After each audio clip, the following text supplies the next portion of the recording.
Welcome to the Ingerati studio at Australian Utility Week. And today we've got Stephen Parker from Sydney Water joining us. Thank you so much for coming in. Thank you.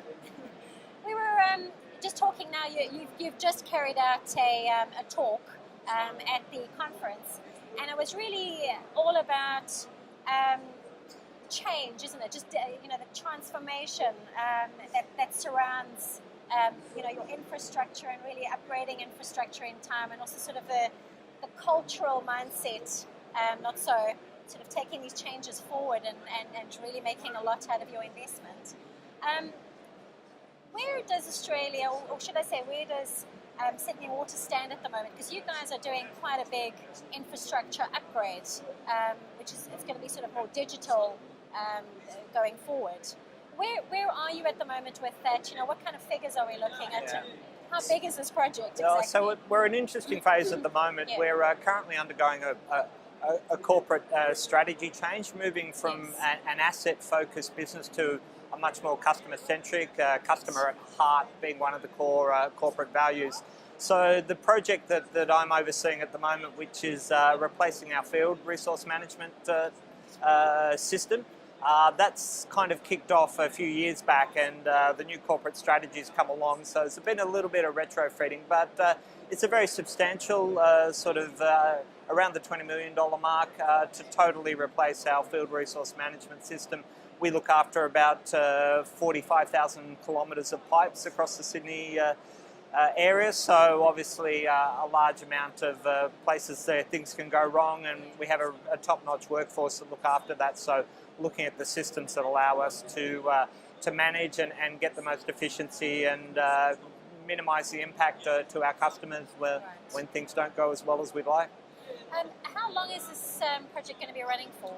So it's from end to end, we're looking at about 3 years. So we're coming into the implementation phase, looking to take some of the work we've done with users early on and really roll it out on scale, learning the lessons and making sure really good end user uptake, so that the investment in the systems transfers into the way people work and the way we service our customers. Stephen, tell us a little bit about what's driving the need for change. Obviously a lot of this equipment is getting old now, but I think it's a little bit more than that, isn't it? It's about sort of digitizing things and sort of modernizing the system.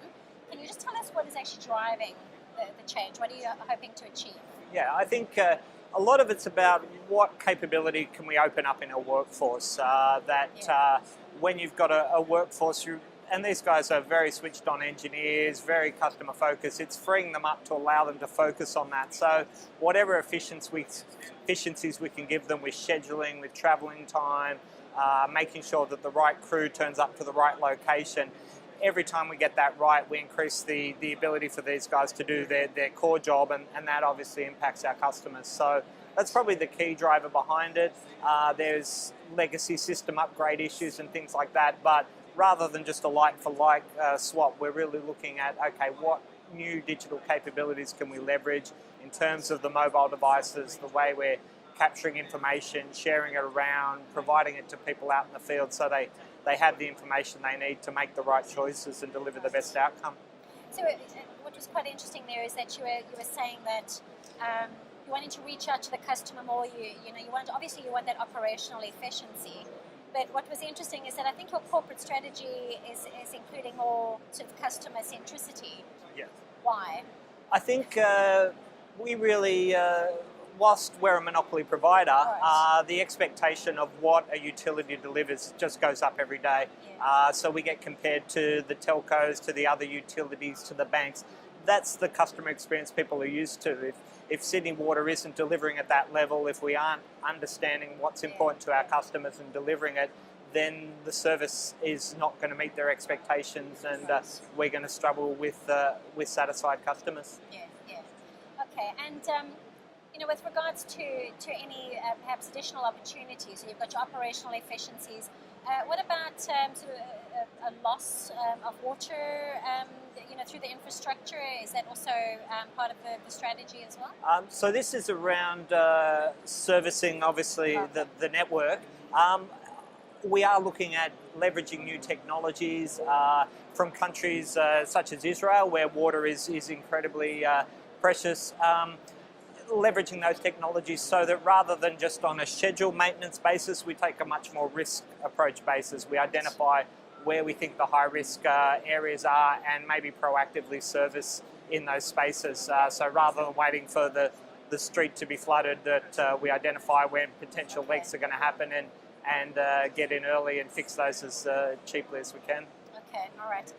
So this seems to be quite a holistic transformation. So have you basically got in touch with a number of different partners, to really, drive home sort of the holistic view that you are wanting to create around the strategy of yours? So it's about the customer, operational efficiency.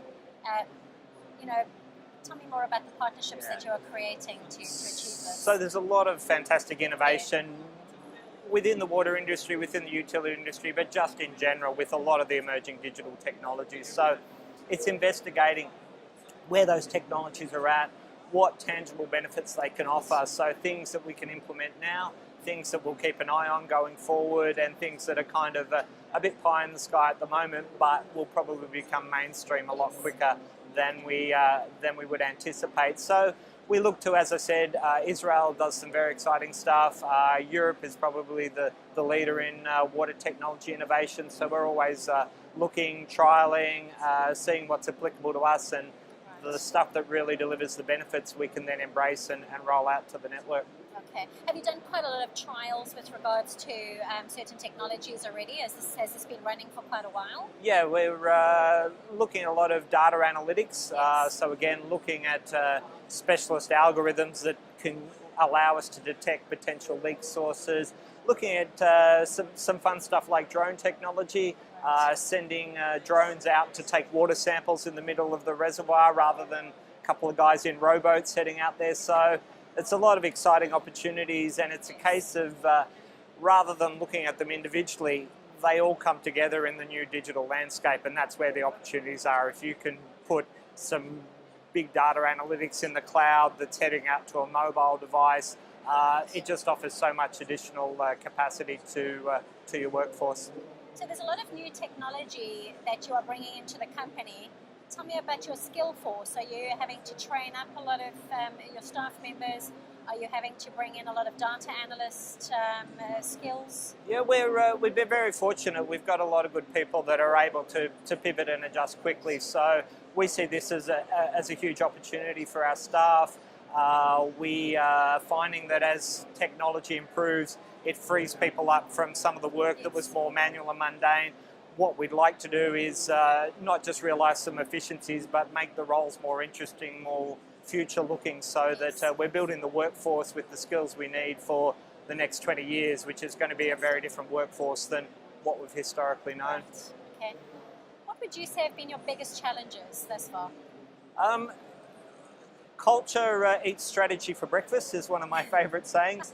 And we're finding that a lot of the support processes, particularly around finance, are built on a very outdated model. So it's working with those areas to take them on the journey that the days of clearly knowing what the deliverable is at the end have gone. We need to be a lot more flexible and open, but likewise not lose that governance, not lose control of our finance, but rather deliver small, work out appropriate investment streams and build on that base so that you're learning from experience.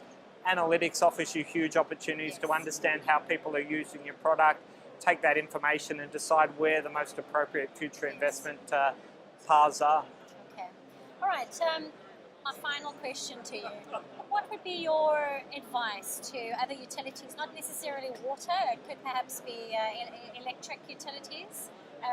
What would your parting advice be to them? So I think the key element is that nothing beats putting it in the field and finding out how it actually gets used. You can spend 3 months in front of a whiteboard and think that you've really nailed it, and it will all fall apart the first time it encounters a customer or a worker that wasn't at the session and isn't following the rules. So I'm a big fan of the minimum viable product. Work out what's enough so that you're able to learn, engage with your users, and then take the feedback. There's so many technologies that allow you to move quickly, to learn quickly, to change direction quickly. You've got to bring those on board, use them to your advantage, and deliver a much better product as a result of what you're learning. Super. Sound advice.